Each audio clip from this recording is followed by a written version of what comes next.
안녕하세요. 저는 서울에 사는 50대 중반 여성입니다. 원래는 딸 하나와 남편, 이렇게 세 식구가 함께 살고 있었는데, 지금은 딸과 둘만 함께 살고 있네요. 얼마 전에 남편에게서 드디어 벗어났거든요. 이런 말을 하면 남편이 다들 문제가 있는 걸 아실 수 있으시겠죠. 네, 저희 남편은 참 문제가 많았습니다. 우선 지독한 알코올 중독자였어요. 술이 없이는 하루도 그냥 넘어가지 않았습니다. 그리고 그런 중독자들이 대부분 그러하듯 남편은 가족들을 괴롭혔어요. 소리 지르고 때리고 이 사연을 들으시는 여러분들이 충분히 다 짐작 가능한 그런 일들 말입니다. 하지만 저는 남편에게서 벗어날 생각을 하지 못한 채 살았습니다. 워낙 신혼 때부터 그래왔었기 때문에 세뇌 비슷한 걸 당한 거였기도 하고요. 너는 나 없이는 못 살아. 너 같은 년을 마누라랍시고 데리고 살아주는 건 나밖에 없다고. 알아? 남들은 이런 이야기를 들으면 그런 이야기를 들었다고 못 벗어나 싶겠지만 아주 오랫동안 그런 이야기를 들어오면 정말로 그런 것처럼 느껴지기도 합니다. 정말로 남편 없이는 못 살 것 같고 벗어나서는 더 힘들 것 같고 그런 거 말이죠. 그리고 어느 순간 남편의 그런 폭력이나 폭언들이 익숙해진 것도 있는 것 같아요. 그래서 그러고 사는 게 맞는 거겠거니 하며 살았던 것 같습니다. 그리고 남편이 처음부터 그랬던 건 아니었어요. 처음부터 그랬으면 진작에 도망을 쳐 나왔겠죠. 젊은 시절 남편은 저에게 참 잘했습니다. 남편이 변한 건 취업의 실패를 반복하면서 그리고 제가 아들을 낳지 못하면서부터였습니다. 큰아이로 딸을 낳고 그 뒤로 아이를 가지지 못하면서 남편의 학대는 점점 더 심해져만 갔습니다. 어느 날은 견딜 수 없을 정도로 말이죠. 아들도 못 낳는 년이 말이 많아.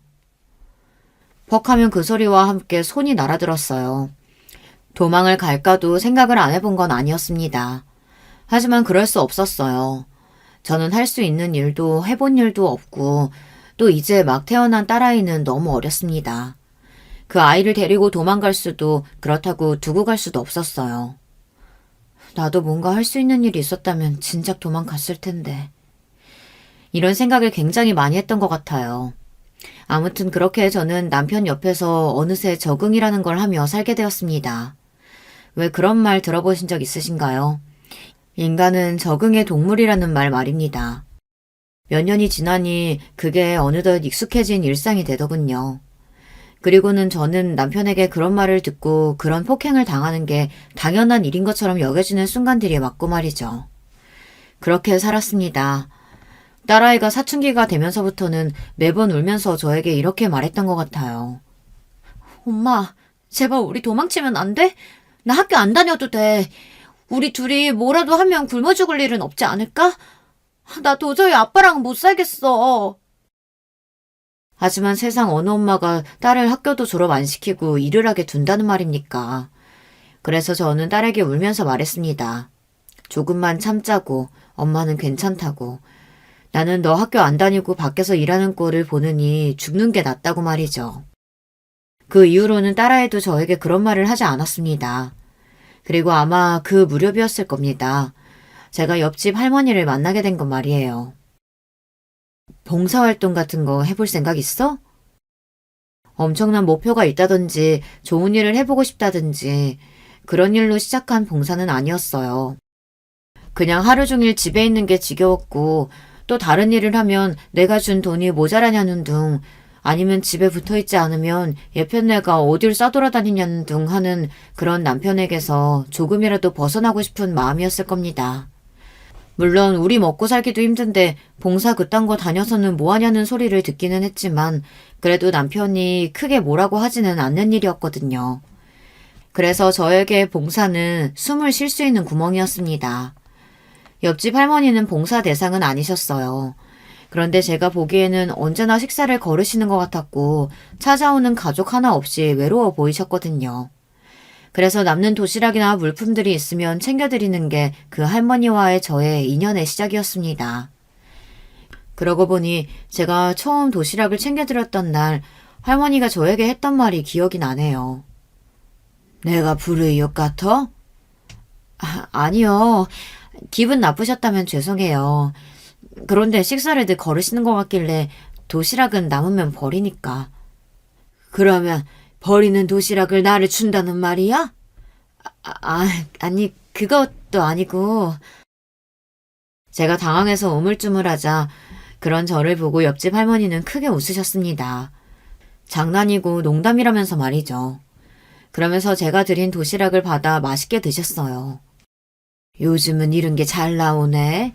공짜 도시락이라고 해서 재료도 나쁘고 맛도 이상할 줄 알았더니. 아니에요. 재료도 장에서 다 직접 보는 거고 요리도 저희가 다 직접 하는 건데요. 그래, 먹을만 하네. 그 이후로 저는 옆집 할머니의 도시락을 몰래 챙겨드리는 게 일과 중에 하나가 되었습니다. 그렇게 챙겨드리다 보니 거의 매일 얼굴을 보게 되었고, 그리고 제가 예상한 대로 가족 하나 찾아오지 않는 분이라는 것도 알게 되었죠. 조금 친해졌다고 생각한 날 할머니에게 조심스럽게 물어봤던 기억이 납니다. 자식분들은 안 계세요? 왜? 그래 보여? 아니, 늘 혼자 계셔서 걱정되는 마음이에요. 너는 내가 무슨 말만 하면 그렇게 긴장을 해? 가족 없는 거 맞아. 남편은 일찍 세상을 떴고 자식들도 한날 한시에 사고로 세상을 떴어. 자식을 잃은 부모의 마음이라는 건 감히 상상도 못하는 거잖아요. 그런데 그런 말을 아무렇지 않게 하는 옆집 할머니를 보며 더 마음이 아팠습니다. 아무렇지 않은 일이 아닐 텐데 그렇게 담담히 이야기하기까지 얼마나 긴 세월이 걸렸을까 하는 마음에 말이죠. 너무 옛날 일이라 기억도 안 나네. 그것들은 아직도 꽃 같은 청춘이겠구먼.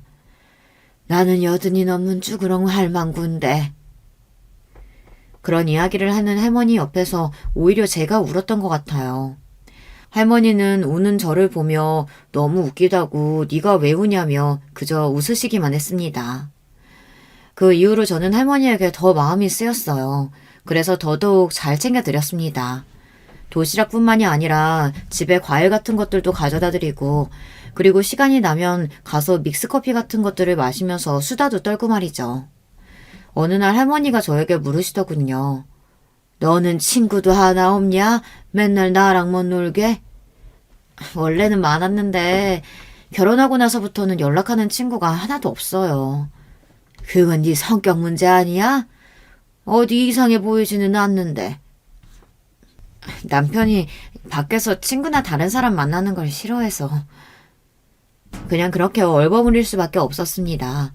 정말로 실제로 남편은 제가 밖에서 누군가를 만나고 돌아오는 걸 정말이지 극도로 싫어했거든요. 여자친구들을 만나건 아니건 그건 남편에게 중요한 게 아니었습니다. 그냥 제가 다른 사람들을 만나는 걸 싫어라 했어요. 지금 와서 돌이켜 생각해보면 제가 잘 사는 다른 친구들을 보고 다른 생각을 하게 될까봐 그랬던 것 같기도 합니다. 그러고 보니 네 남편은 뭐하는 사람이냐? 어느 순간부터 옆집 할머니는 제 남편에 관한 이야기를 많이 물어보셨던 것 같아요. 얼마 동안은 아예 이야기해주지 않았습니다. 그냥 무슨 일을 하는 사람이고 어떻게 만나서 결혼했고 뭐 그런 이야기들 말고는 속 깊은 이야기를 하지는 않았던 것 같아요. 남편이 술주정뱅이고 마누라인 저를 때리고 그런 이야기를 밖에서 하기에는 부끄럽잖아요. 물론 그건 부끄러운 일은 아니지만 그런 마음이 들지 않았던 건 아닙니다. 옆집 할머니가 주기적으로 물어보셨지만 저는 늘 말을 흐렸어요. 아마 그것만으로도 멀쩡한 남편이랑 같이 살고 있다고는 생각하지 않으셨을 겁니다.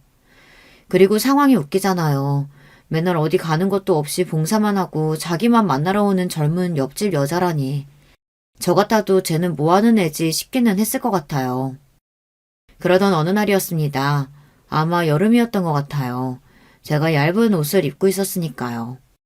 그날도 먹을 것들을 가져다 할머니 집에 놀러가서 한참 수다를 떨고 있는데 갑자기 할머니가 제 손목을 덥석 잡으셨습니다. 왜요? 어디 불편하세요? 아니, 너 이게 뭐냐? 할머니는 그렇게 이야기하며 제 옷을 들어 올렸습니다. 그 올린 옷 안에 있던 시퍼렇게 멍든 제 팔이 드러났습니다. 저는 놀라서 서둘러 팔을 빼고 옷을 내렸어요. 넘어져서요.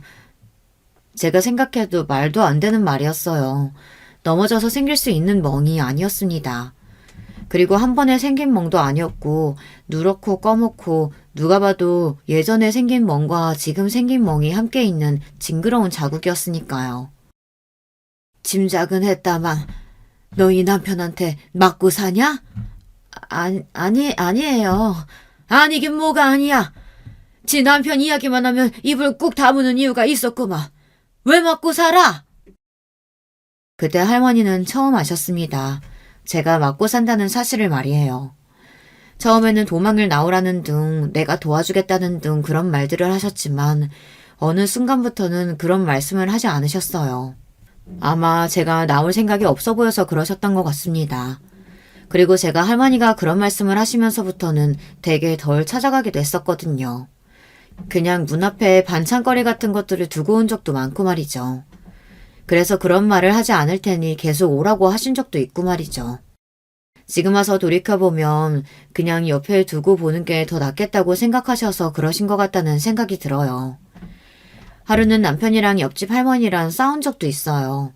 남편이 술을 먹고 집에 들어오던 날 우연히 제가 옆집 할머니 집에서 나오는 걸 봤거든요. 그걸 보고 남편이 시비를 건 겁니다. 너 그 집에 꿀 발라놨어? 뭘 그렇게 들락거려? 아니, 그냥 할머니랑 수다 떠는 거라고 했잖아. 알게 뭐야, 거기 남자라도 숨겨놨을지. 남편은 그렇게 이야기하고는 문을 벌컥 열고서 그냥 옆집 할머니 집으로 걸어 들어갔습니다. 당연히 할머니밖에 안 계셨고 말이죠. 자네, 술 처먹고 남의 집까지 들어와서 이게 무슨 행패인가? 아무리 생각해도 저 옆에 내가 여기에 꿀을 발라놓은 것 같단 말이지. 내가 자네가 자네 마누라 때리는 거 모를 줄 알아? 내가 내 마누라 때린다는데 할머니가 뭔데 참견이요? 어? 경찰에 신고할 수도 있어. 아이고, 그러면 내가 무서워할 줄 알고? 경찰도 이미 여러 번 출동했어요, 이 노인네야. 그런데 남의 집 가정사에 끼어드는 거 아니니까 그냥 간 거라고. 자기 부인이랑 딸내미 때리고 그러면 천벌받아, 이 나쁜 놈아. 아이고, 웃기시네. 왜? 우리 마누라가 당신 딸내미라도 되는 것 같아? 좀만 잘해주면 이놈의 노인네들은 하여간. 남편은 원래 말이 통하지 않는 사람이었습니다. 옆집 할머니가 아무리 논리적으로 이야기를 한다고 한들 남편에게는 하나도 먹히지 않았어요. 그리고 한동안 할머니의 집에 가지 못했습니다. 남편에게 그날 많이 맞기도 했지만 또 단속이 심해졌거든요. 그 할머니 집에 가지 말라고 말이죠. 아마 남편은 제 주변에 저에게 바른 말을 해주려는 사람들을 다 치워버리고 싶었을 겁니다. 제가 정신을 차리고 자신의 곁을 떠나게 되는 날이 혹시라도 오게 될까봐 그게 겁이 났던 게 아닐까 싶어요. 아무튼 그렇게 한동안 못 가던 옆집 할머니의 집을 오랜만에 방문했을 때 저를 보고 아무 말을 하지 않으셨습니다. 그냥 평소처럼 밥을 함께 먹고 과일을 먹고 소소한 일상 이야기를 하는 정도였어요.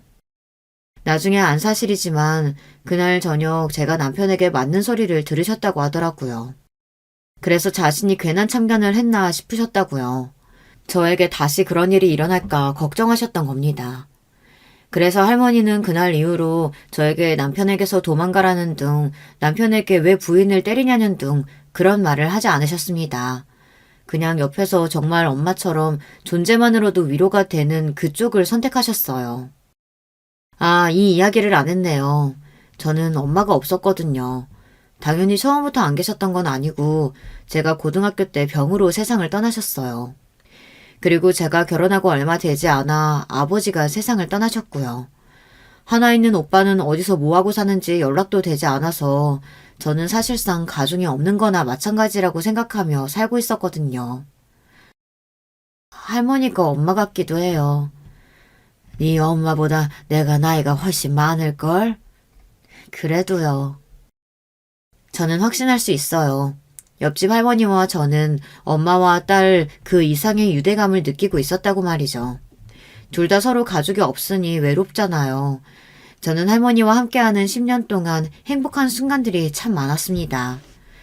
누군가는 뭐하러 그렇게 사서 고생을 하냐 하기도 했고 연도 없는 노인네한테 뭘 그렇게 신경을 쓰냐 한 적도 있습니다. 하지만 옆집 할머니는 저에게 단순히 도와줘야 하는 사람을 넘어선 사람이었어요.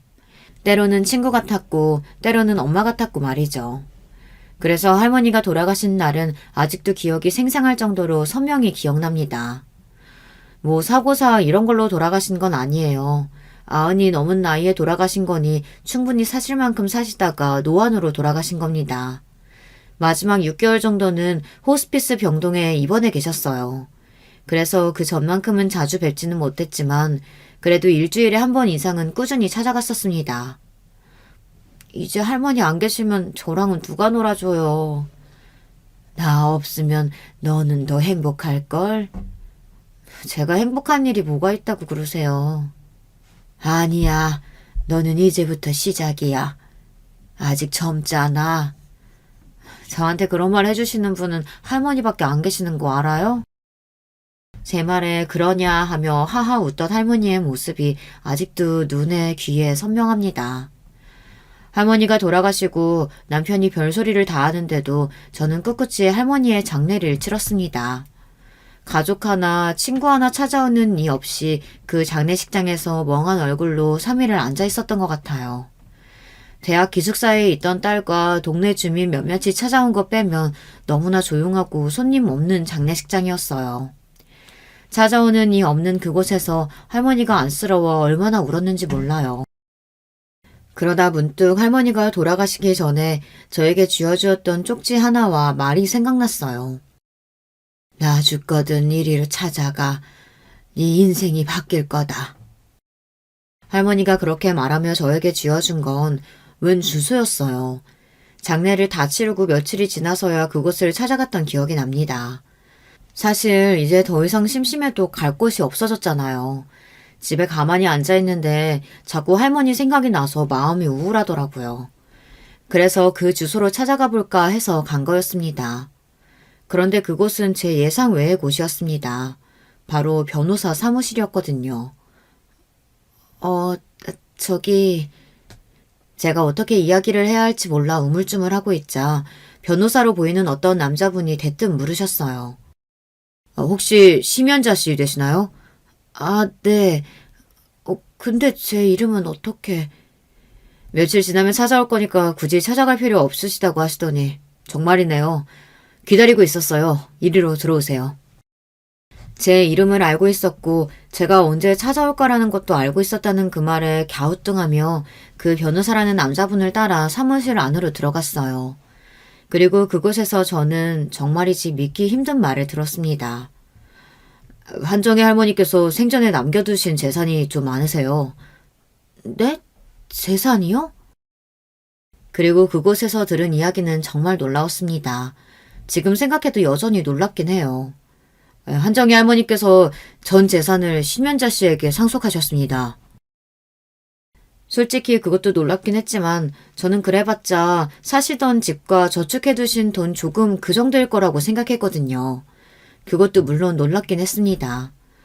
아무리 가족도 없고 별다른 연락하는 친척도 없기로서니 저에게 상속을 하실 줄은 몰랐거든요. 저한테요? 네. 그런데 그 금액이 조금 커서 상속세 같은 걸 저와 함께 정리를 좀 해주셔야 할 것 같아요. 그때부터 이게 무슨 소리지 했던 것 같아요. 할머니는 살아생전에 단 한 번도 재산이 얼마네 이런 말씀을 하신 적도 없거니와 돈이 많은 것 같은 모습을 보여주신 적이 단 한 번도 없으셨거든요. 그 전에 일단 이 편지부터 먼저 읽으시죠. 변호사는 그렇게 이야기하며 저에게 편지 하나를 건넸습니다. 그건 할머니가 살아생전에 저에게 써두신 편지였습니다. 그 내용은 이랬어요. 네가 이 편지를 읽는다는 건 내가 죽었다는 말이겠고 또 너의 새로운 인생이 시작된다는 말이겠구나. 사실 나는 살 만큼 살았다고 생각한다. 젊은 시절에 남편 보내고 또 자식들마저 보내고 죽을 용기가 없어 하루하루 그저 살아낸 거였지.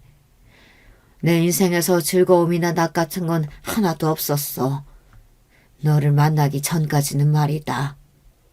저는 아마 처음부터 울었던 것 같아요. 나는 정말 네가 내 딸 같았다. 물론 진짜 친딸 같지는 않을 수도 있지. 친딸이 아니긴 하니까 말이야. 그래도 내 인생에서 가족을 빼고 가장 소중하게 아끼는 사람을 하나 고르라면 그건 너다. 내 가족들이 이미 이 세상에 다 없으니 살아있는 사람 중에서는 네가 제일 소중하다고 보는 게 맞겠지. 그러니 내 재산을 네가 다 받는 게 맞지 않겠니? 가족이 없는 나한테 그래도 가족 같은 사람은 너밖에 없는데 말이야. 편지는 계속해서 이어졌습니다. 아마 내가 남기고 가는 재산은 네 인생을 바꾸고도 남을 거다. 나는 네가 남편에게 맞고 산다는 사실을 알게 된 순간부터 이 유언장을 준비했다. 아마 내가 남긴 재산의 규모를 알게 되면 얼굴 한 번 본 적 없고 내 장례식장에 오지도 않을 먼 친척들이 사방에서 달려들 거야. 그들에게 하나도 주지 않기 위해 법적으로 자문하느라 애를 좀 썼단다. 그때부터 이게 무슨 소리지 했던 것 같아요. 할머니가 재산이 많으시다니 하면서 말이죠. 몰랐겠지만 내가 돈이 상당히 많단다. 그리고 이제 이 돈은 네 돈이 되겠지.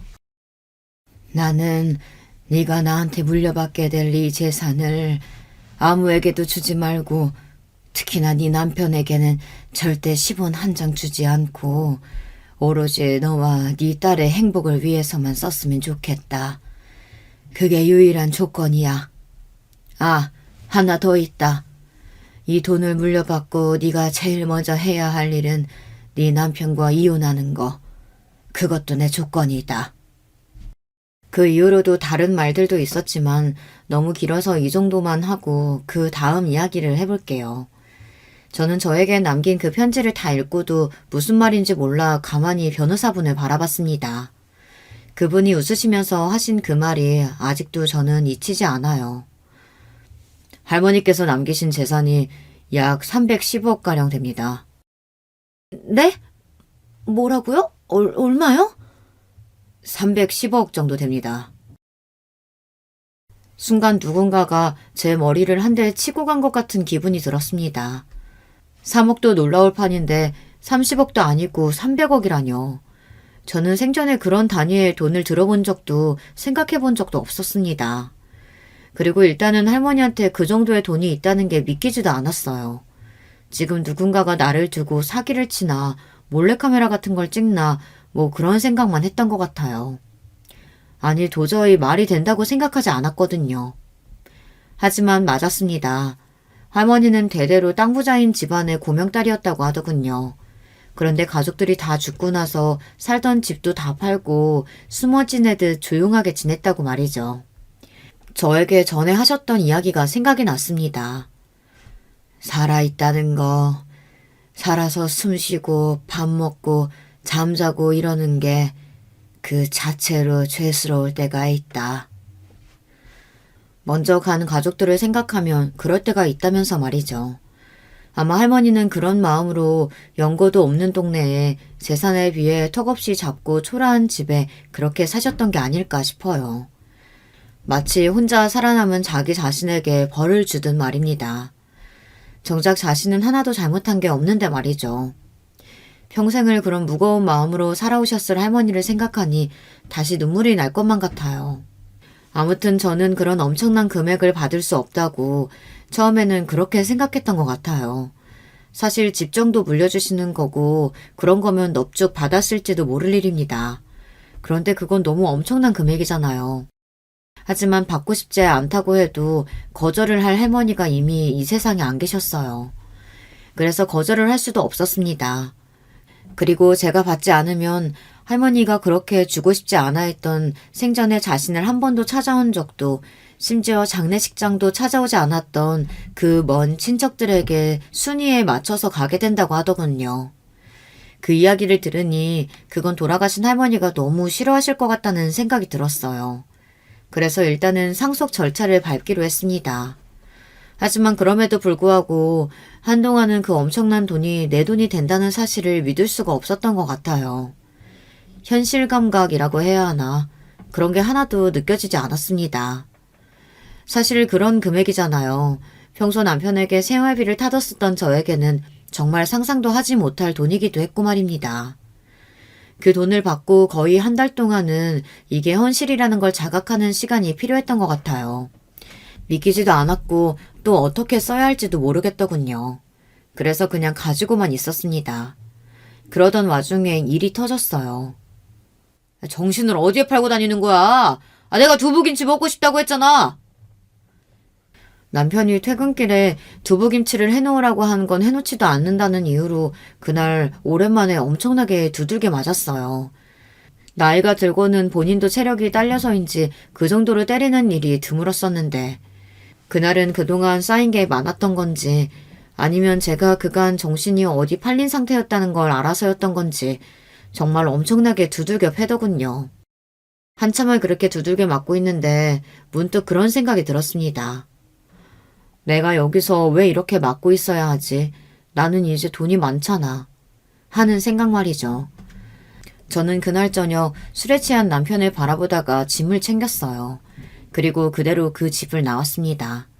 그리고 일단은 응급실부터 갔어요. 그리고 진단서를 발급받았습니다. 병원에서 사진도 다 찍어주더군요.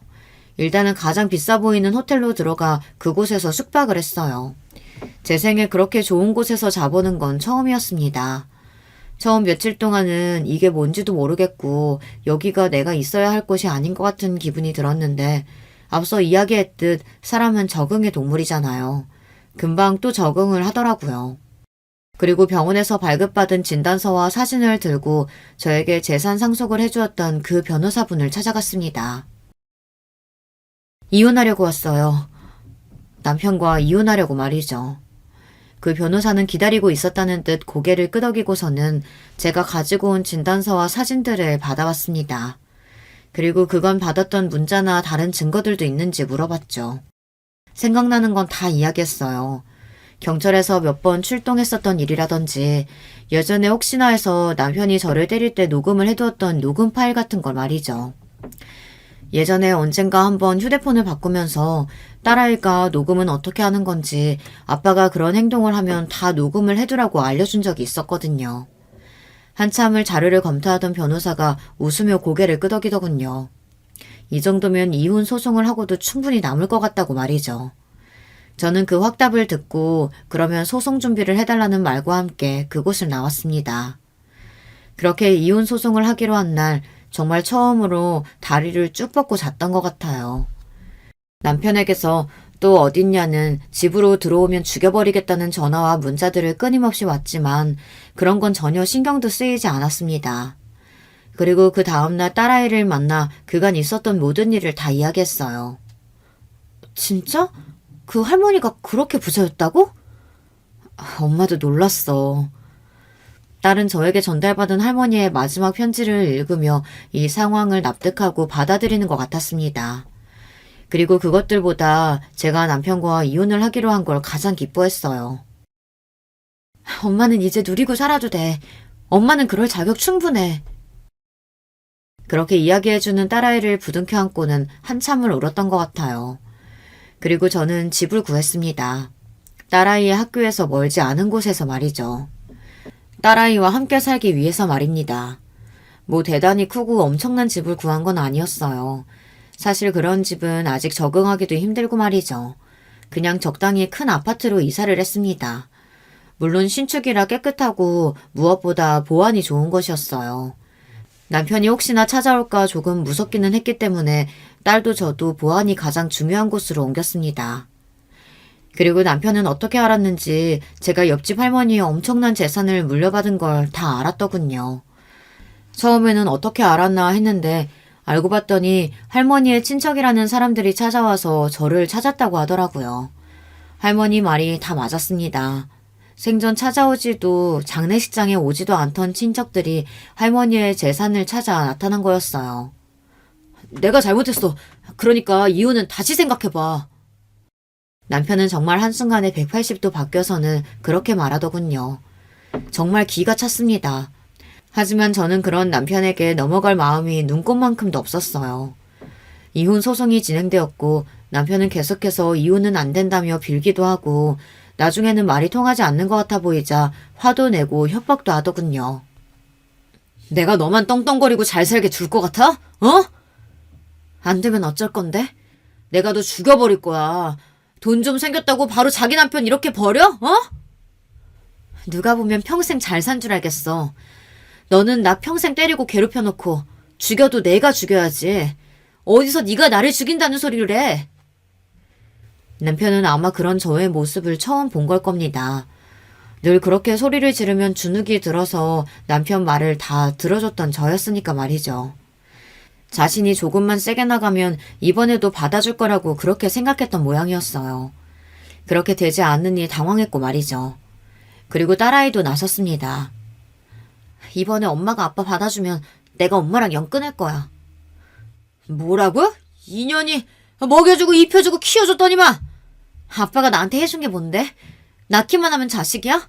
먹이고 입히는 거야 엄마가 다 했고 기집애 대학 공부 안 시켜준다고 해서 장학금 받아서 대학 온 것도 나야. 나는 어디 가면 아빠 없다고 말하고 다닌 지 이미 오래됐어. 나는 그냥 아빠가 죽었으면 좋겠다고. 남편은 결국 화를 참지 못하고 딸아이의 뺨을 때렸고 그 뒤로는 정말 난장판이 되었습니다.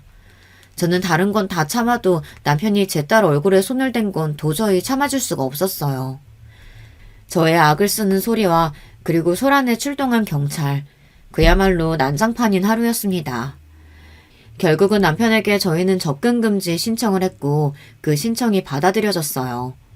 그래서 이제는 남편은 저희에게 접근해올 수 없게 되었습니다. 물론 하려면 하겠지만 법적으로는 말이죠. 남편은 받아들일 수 없어 하는 것 같았습니다.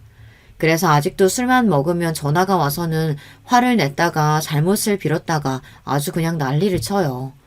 이혼 소송이 다 끝났고 완전히 이혼이 성립된 지금에도 말입니다.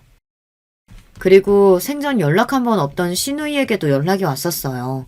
아마 제가 엄청난 재산을 물려받게 되었다는 사실을 자신의 오빠에게서 들은 모양이었습니다. 나이도 들어서 이렇게 이혼하는 게 맞나 싶어요. 그냥 그간 쌓인 정도 있고 하니 같이 살면 좋을 건데. 아가씨가 오빠랑 살아봐요 그럼. 나는 그 사람한테 쌓인 정 같은 거 없네요. 그래도 그 나이에 혼자 살게 된 오빠가 불쌍하지도 않으세요? 하나도요. 정 오빠가 불쌍하면 아가씨가 데리고 살면 되겠네요. 저의 그 말에 인상을 팍 하고 쓰던 시누이가 떠오르네요. 보나마나 뭐라도 콩고물 떨어질 게 있나 싶어서 와놓고 그게 통할 것 같지 않자 뭐 사람이 돈 생기면 바뀐다더니 정말이었다는 둥, 그래도 언니는 다를 줄 알았는데 사람이 다 똑같다는 둥, 그런 소리만 구구절절 늘어놓다가 돌아갔습니다. 그리고 다시 연락이 여러 번 왔지만 제가 받지 않았어요. 할머니의 친척들도 찾아왔었습니다. 그 재산에 우리 지분도 있다는 거 알죠? 모르는데요. 아니 이 아줌마 엄청 뻔뻔하네. 우리는 가족인데. 할머니가 살아생전에 한 번 찾아오지도 않고 장례식장에 찾아오지도 않는 말뿐인 그 가족들, 자기 죽으면 돈 달라고 나타날 테니 다 무시해도 된다고 하셨어요. 제 말에 헛기침을 흠흠 하더군요. 하지만 그들은 포기하지 않았습니다. 우리가 소송 걸면 어떡할 거예요? 그냥 순순히 우리가 말하는 금액 주는 게 더 좋을 텐데. 그들이 말한 금액은 100억 정도 되는 돈이었습니다. 뭐 그들도 여기저기 다 알아보고 왔겠죠. 그리고 법적으로 제게서 돈을 가져갈 수 없다는 것도 알았을 겁니다.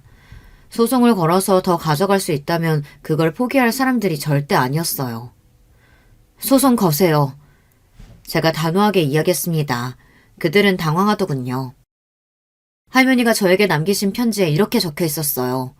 그 친척이라는 작자들에게는 정말이지 단 한 푼도 주고 싶지 않아서 백방으로 알아보고 변호사들한테도 조언도 많이 받고 해서 한 푼도 주지 않는 방법으로 저에게 재산 다 물려주신 거라고요. 그니까 소송하세요. 저는 할머니 말대로 따를 거니까. 그들의 처지에서도 소송은 함부로 걸 수 없는 문제였습니다. 소송에서 지게 되면 본인들 변호사 비용은 물론이고 제 변호사 비용까지 본인들이 다 물어줘야 하니 돈 받겠다고 소송했다가 돈을 더 쓰게 될 수도 있는 노릇이었거든요. 아마 그것도 다 알고 왔을 거예요. 그냥 왔을 리 없는 사람들이었습니다. 그 독한 할망구, 그런 소리까지 했단 말이지? 그들이 그렇게 이를 가는 소리를 들을 수 있었습니다. 물론 그리고 나서도 그들은 포기하지 않았습니다. 저를 괴롭히는 방법을 선택한 것 같았어요. 시시때때로 연락도 오고 또 난동을 부렸습니다. 어느 날은 집 앞에서 이런 짓을 한 적도 있어요. 여기 사는 사람이 우리 이모님 재산을 다 빼돌리고는 가족들한테는 한 푼도 주지 않고 자기가 떵떵거리고 살아요. 이 사기꾼한테서 우리 돈 좀 찾아주세요. 그런 식으로 저를 괴롭히기로 한 방법을 선택한 모양이었어요. 아마 할머니의 간곡한 부탁이 아니었다면 돈을 좀 주고 치워버리자 뭐 그렇게 생각했을지도 모릅니다. 하지만 할머니가 절대 그들에게는 돈을 주고 싶지 않다고 저에게 유언을 남기셨잖아요. 그래서 저는 그들에게 질 수 없었어요. 아직도 그들은 여전히 저에게서 돈 한 푼이라도 더 가져가 보려고 안달복달 중이니 말입니다. 그러고 보니 이런 일도 한 번 있었어요. 그 소문이 사실이에요? 무슨 소문이요? 아니, 501호가 곧 죽을래 받아놓은 할머니한테 일부러 접근해서 재산 다 상속받았다고 사기꾼이라고 그러는 거. 사실 그런 소문을 들었어도 직접적으로 물어보지는 않잖아요. 그런데 그 동네 사람들은 그런 사람들이 자기네 아파트에 살면 집값이 떨어지네 어쩌네 그런 말들을 하면서 아무렇지 않게 그런 말들을 저에게 하더군요. 아니에요. 그거 다 헛소문이고 자기들이 재산 못 받은 것 때문에 헛소문 퍼뜨리는 거니 신경 쓰지 않으셔도 됩니다. 원래는 분이 풀릴 때까지 두려고 했는데 이웃들까지 그런 이야기를 하니 저도 가만히 있을 수는 없겠더라고요. 그래서 저도 소송을 했습니다. 아니 재산 다 중간에서 가로챈 것도 모자라서 그 억울함을 토로하는 친척들을 고소까지 해? 당신 이러다 천벌받아! 그렇게 말하던 사람들은 다 허위사실 유포와 모욕죄 같은 게 성립되어 저에게 벌금을 내야만 했어요. 그리고는 지금까지는 나타나지 않고 있습니다. 본인들도 누적이 되면 좋지 않다는 사실을 안 거겠죠.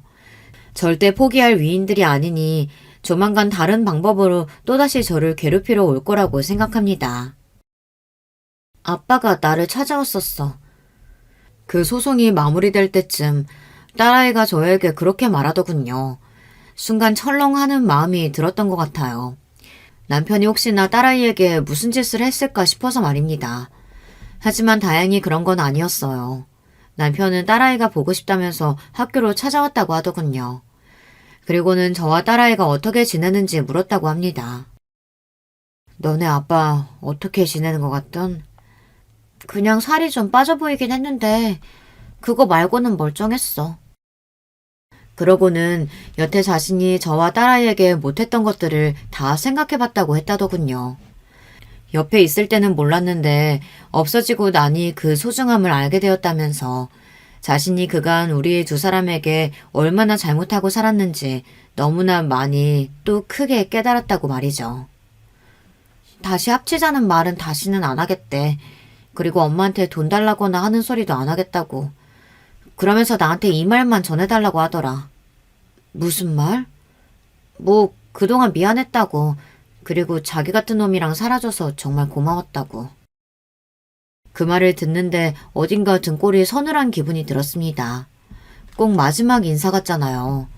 뭐 이제 더 이상 찾아오지 않는다는 인사라면 그런 인사도 할 만하다고 이성적으로 생각이 들면서도 어딘가 불안한 마음이 들기는 했어요. 그래서 그날 저녁 많은 고민을 했습니다. 남편에게 전화를 할지 말지 하는 걸 말이죠. 하지만 하지 않았어요. 이렇게 넘어가서 한 번, 두 번 받아주다 보면 결국에는 또 예전과 같이 돌아갈 거라고 생각이 들었거든요. 그런데 다음날 오전 신우이에게 전화가 왔습니다. 이제 어떡할 거야? 우리 오빠 어떡할 거냐고! 그게 무슨 말이에요? 오빠를 어떡할 거냐니? 순간 심장이 철렁하고 내려앉는 기분이었습니다. 전날 딸아이를 찾아와 했던 말과 그 말을 듣고 제가 느낀 그 불길한 느낌이 적중을 했어요. 남편이 죽으려고 난리를 쳤다는 겁니다. 물론 정말로 죽지는 않았어요. 사실 그때는 놀라서 병원으로 바로 달려갔는데 지금 와서 돌이켜보면 쏘이지 않았나 하는 생각이 들기도 해요. 그러고 간 병원에서 왔어? 남편이 너무 아무렇지 않은 얼굴로 앉아 있었거든요. 그리고 저에게 이렇게 말하기도 했습니다. 다시 합치자고 말 안 할 테니까 사람 하나 살린다고 생각하고 얼굴이나 보고 지내면 안 돼? 내가 가족이 없다고 생각하니까 너무 우울하고 괴로워서 그래. 정말 너무 아무렇지 않은 얼굴로 그렇게 이야기해서 너무 거짓말 같았어요. 그리고 놀라서 함께 병원으로 간 딸아이도 저와 같은 생각을 했고 말입니다. 그런데 병원에 누워있는 사람에게 당신 지금 다 연기하는 거지 그런 말은 차마 할 수가 없어서 그 말에 제대로 된 대답은 하지 않고 대충 얼버무린 상태에서 병원을 빠져나왔습니다. 남편은 그 뒤로 무슨 자격이라도 다시 얻은 양 계속해서 저에게 연락을 해오고 있어요. 이런 식으로 다시 저와 어떻게 해보려고 생각하는 게 아닌가 싶어지는 요즘입니다. 옆집 할머니가 저에게 남긴 편지에 이런 말이 있었거든요. 돈이 많이 생기면 상황이 완전히 달라질 거야. 이제는 사람도 함부로 믿어서는 안 돼. 사람들이 다 네 돈만 보고 접근해 올 거야. 그러니까 진심 같아도 믿으면 안 돼. 다들 너를 이용하려 들 테니까. 요즘 할머니의 그 말이 정말 맞구나 하는 걸 완전히 체감 중이거든요. 저에게 그런 돈이 있다는 걸 어디서 알게 된 건지 몇십 년 만에 오빠도 연락이 왔습니다. 제가 남편에게 맞고 산다는 걸 알았을 때도 모른 척하고 울면서 구해달라고 했을 때 안면물수하고 사라진 양반이 이제 와서 제 앞에 나타난 거예요. 그러면서 한다는 말이 이거였습니다. 그래도 너랑 나랑 하늘 아래 하나씩 남은 가족인데 서로 힘들 때 모른 척하고 그러면 안 되지 않겠냐? 하늘에 계시는 어머님 아버님도 그걸 바라지는 않으실 거야. 그러면서 돈 이야기를 하더군요. 자신이 요즘 뭐 사업을 준비 중인데 투자금이 필요하다며 10억만 빌려줄 수 있냐고 말이죠. 네가 그 할머니인가 뭔가 하는 사람한테 받은 재산만 몇백억이라며? 그러면 10억 정도는 오빠한테 투자할 수 있는 거 아니냐. 뭐 그렇게 생각하면 오빠 말이 맞아요.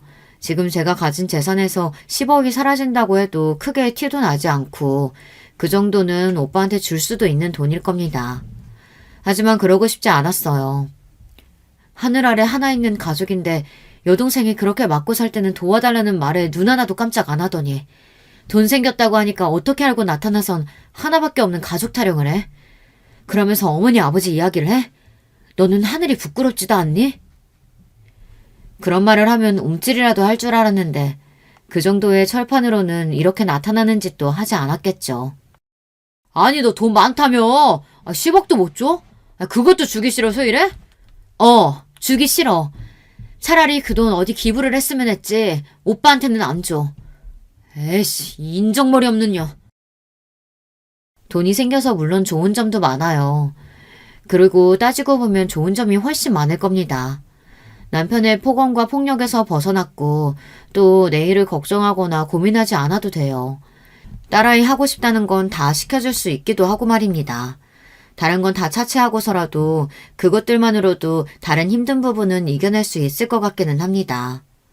하지만 남들이 들으면 어쩌면 배부른 소리라고 할지도 모르겠지만 그만큼 힘든 일도 많긴 해요. 아마 옆집 할머니도 그래서 그 편지에 걱정의 말을 구구절절 적어두신 거겠죠. 돈이 있는 사람에게 다른 사람들이 어떤 식으로 상처를 주는지 너무 잘 아시는 분일 테니 말입니다. 사실 저는 그 재산이 생긴 이후 사람들을 더 편안하게 만날 수 없게 되어버렸습니다. 누군가를 만나도 제 돈을 보고 접근한 것 같고 저를 이용하려 하는 것 같고 사실 그런 마음이 들거든요. 그리고 이런 마음이 끊임없이 드는 건 생각보다 더 힘든 일이더라고요. 그래도 엄마, 나는 지금이 행복해. 그렇게 말해주는 딸아이가 아니었다면 아마 저는 지금쯤 어디론가 숨어버렸을지도 모를 일입니다. 전화번호를 한 5번은 바꾼 것 같은데 번호를 어떻게 알았는지 아직도 남편과 오빠 그리고 옆집 할머니의 친척들이 연락이 와요. 아마 그들이 제가 가진 돈을 포기하지 않는 이상 계속해서 이런 연락을 받을 수밖에 없겠죠. 물론 이웃들도 물론 몇몇 분은 그런 뜬소문을 믿지 않는 분들도 있겠지만 상당수의 분은 제가 부자 할머니에게 일부러 접근해 친척들에게 갈 재산을 가로챘다는 그 말을 믿으시는 것 같더라고요. 원래 그런 소문은 소문의 힘이 상당한 것 같아요. 딸아이가 신경 쓰지 말자고 해서 노력은 하고 있지만 집 밖을 나갈 때면 가끔 느껴지는 그 시선에 철렁할 때가 한두 번이 아니기는 합니다. 그래서 요즘은 언젠가 딸아이가 지나가듯 했던 말에 대해 진지하게 고민하고 있는 중이에요. 그게 무슨 말이냐면, 엄마, 우리 외국 나가서 살까? 외국? 무슨 외국? 엄마는 말도 못하는데. 아니, 요즘은 외국도 한국 사람들 많은 곳에 가면 그 나라 말 안 쓰고 살 수도 있대. 갑자기 왜 그런 생각이 들었는데? 그냥 엄마랑 나를 아무도 모르는 곳에 가서 새로 시작하고 싶어서. 그때는 내가 이 나이에 무슨 외국이나 싶어서 그냥 넘겼는데 이 생활이 반복되다 보니 저도 요즘은 그때 딸아이와 나눴던 대화가 자꾸 생각이 나더라고요. 오늘 이곳에 사연을 보내게 된 이유도 제가 앞으로 어떻게 살면 좋을지 많은 분들께 조언을 구하고자 하는 마음에 이렇게 사연을 보내게 되었습니다. 지금 저를 괴롭히는 저들은 자신들이 원하는 돈을 받기 전까지는 절대 저에 대한 집착을 거둘 것 같지 않거든요. 그리고 설사 받았다고 한들 다음이 없으리라는 보장도 없고 말입니다. 그리고 무엇보다 절대 주지 말라고 했던 옆집 할머니의 마지막 말을 지켜드리고 싶은 마음도 큽니다. 그래서 제가 어떻게 살면 좋을지 많은 이야기를 들어보고 싶어요. 저 인간들에게서 벗어날 수 없다면 그냥 이대로 참고 사는 게 좋을지 아니면 떼어놓는 다른 좋은 방법이 있을지 말입니다. 제가 지금 하는 고민처럼 아예 외국으로 가버리는 것도 방법 중 하나가 될 수 있겠죠. 1년 전에 저만 해도 저에게 이런 일이 일어날 거라고는 정말일지 꿈에도 상상하지 못했습니다. 정말 사람 인생은 한치 앞도 모르는 것 같아요. 1년 전에 저에게 미래에 제가 이런 일을 겪게 될 거라고 이야기를 해줬으면 그게 무슨 드라마에도 안 나올 법한 이야기냐고 했겠죠. 제 이야기를 끝까지 들어주신 분들이라면 함께 고민해 주실 수 있으리라 믿습니다. 그리고 꼭 여러분의 의견을 남겨주세요. 제가 다 읽어보러 오겠습니다. 그리고 여러분의 의견도 미리 감사드릴게요. 그럼 저는 이제 그만 줄이겠습니다. 제 이야기에 함께 해주시고 고민해주신 분들 언제 어디서나 늘 건강하시고 행복하시길 기도할게요. 안녕하세요. 요즘에 텔레비전에서 하는 뉴스든 인터넷에서 보는 뉴스든 출생 인구가 아주 절벽이라 우리나라가 큰일 났다면서 경고하는 내용이 많더라고요. 그러면서 관련된 사회 현상을 꼭 다루고 있는데 어느 날 제 눈과 귀를 잡아챈 대목이 있었으니 바로 캥거루족이었어요. 여러분 모두 캥거루가 무슨 동물인지 아시죠? 배에 달린 커다란 주머니에 자기 새끼 넣어 다니는 동물인데요. 이 점에 빗대서 성인이 된 후 대학을 가고 거기에 직장 취업까지 하게 되더라도 독립하지 않고 부모의 집, 재산, 능력 등의 안락함에 기대어 살아가는 자식들을 말하는 게 바로 캥거루족이더군요. 저는 이 뉴스를 접하면서 자연스레 누군가가 연상이 돼서 피식 웃음이 나왔는데요. 바로 이것에 얽힌 이야기를 사연으로 써보고자 합니다. 저는 서울과 아주 인접한 경기도에 살고 있는 사랑하는 남편과 딸아이를 둔 여자예요. 제 친정 집안은 형편이 별로 좋지 못했어요. 더 좋지 못했던 건 부모님의 사이 같았고요. 제겐 2살 아래 남동생이 있었는데 잔병치레가 많았고 몸이 약한 편이었어요. 저를 비롯한 가족들이 그렇게 생각하고 애정과 관심을 쏟았었는데 알고 보니 그게 다 소아 백혈병 때문에 몸이 안 좋은 증상들이 보였던 것이었죠. 남동생이 세상을 떠나고 아직 어렸던 저는 영원한 이별이 낯설어서 한동안 그냥 멍하게 지냈던 것 같아요. 친정엄마는 당시로선 그렇게 생각하지 못하였으나 우울증을 극심하게 겪으셨고요. 그런 당신의 아내를 친정아빠는 이해하지 못하셨어요. 그걸 기점으로 친정 부모님은 돌이킬 수 없는 불화 속으로 빠져들어 버리셨고 종국엔 서로에게 저주를 퍼부으시며 이혼을 하셨어요. 자식 새끼가 아파서 신음하다 죽었는데도 넌 일을 나가고 싶어? 출근이 돼? 어떻게 하루 종일 회사에만 처박혀 있을 수가 있냐고. 너는 피도 눈물도 없는 냉혈아니야. 너랑 결혼해서 자식들 낳고 산 게 난 죽도록 후회해. 내가 죽어도 넌 내 장례식장 오지 마. 누가 할 소리를 하고 있는 거야? 자식 하나 떠났다고 해서 남은 자식은 생각도 안 하고 밑도 끝도 없이 시리에 빠져서 살림이고 일상이고 다 때려치운 네가 엄마 자격이 있다고 생각하냐? 너란 여자를 만난 게 내 인생 최대의 실수였어. 앞으로 2번 다신 얼굴 보지 말자. 아빠는 무기력해진 엄마의 행태를 비난했지만 저는 2분의 이혼 이후 엄마와 함께 살게 됐죠. 막상 저를 데리고 살겠다 하신 건 엄마 쪽이었기 때문이에요. 제 기억 속의 아빠는 하시는 일에 상당한 자부심을 가지신 분이었는데요. 원래 젊으셨을 적에는 공장 생산직 다니고 계셨는데 그 성실함과 작업 능력을 눈여겨본 어떤 분이 아빠를 한마디로 스카우트에 가신 이후로 말단 생활 청산하신 거였죠.